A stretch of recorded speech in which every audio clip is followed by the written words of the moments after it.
We went not dumpster diving, but burn pile diving.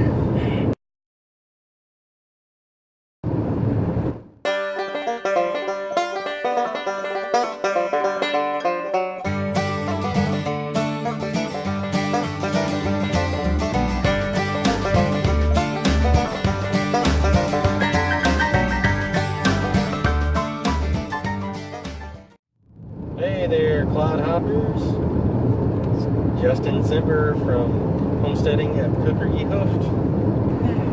We went not dumpster diving, but burn pile diving in our neighbor's yard.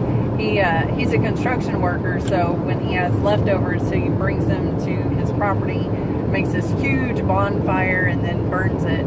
And I was talking with him when he unloaded this last set, and he's like, yeah, anytime you see something you want in that pile, come on over, grab it, it's yours.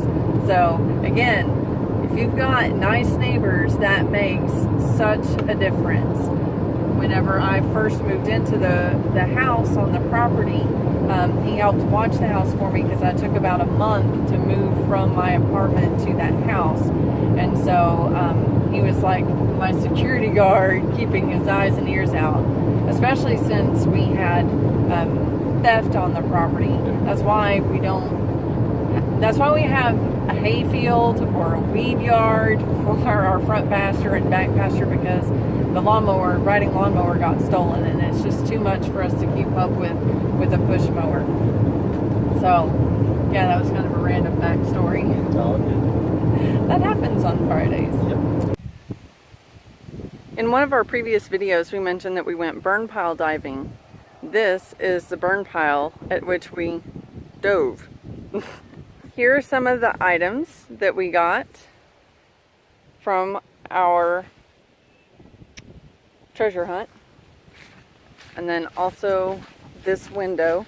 It's a thick paned or maybe even a double paned window. We're hoping to turn it into a modified cold frame for next year. Hey pups, how are y'all? And kitties. Dreer, where'd you go? There you are. Hey bunny boos. Where's George?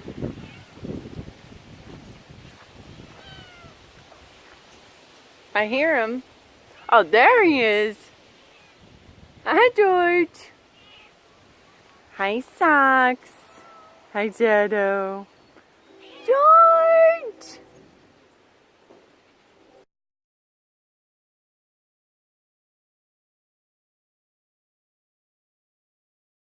This stand right here, not the stuff on top, just the stand, is another thing we got when we were burn pile diving.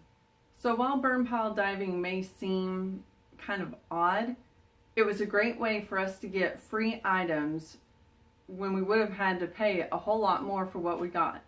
Yeah, it's mishmashed, but if you have a homestead, sometimes it's helpful to have those mishmashed items that you can scavenge through and create your project by a much cheaper or economical method.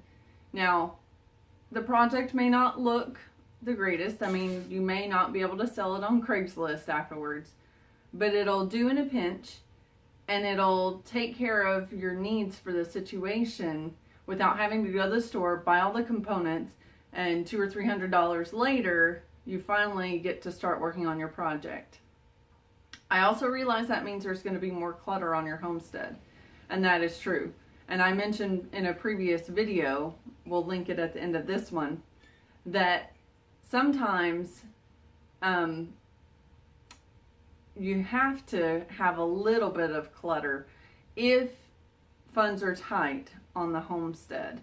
And that's because you may not have that several $100s or $150 or even $100 to spend on your next project.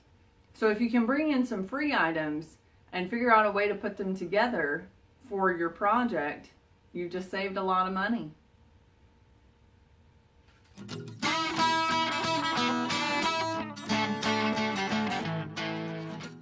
Hey, Clodhoppers, thanks for watching the video. Push the thumbs up to like the video. Also hit that subscribe button, also the bell, so that you can get notifications when our videos come out.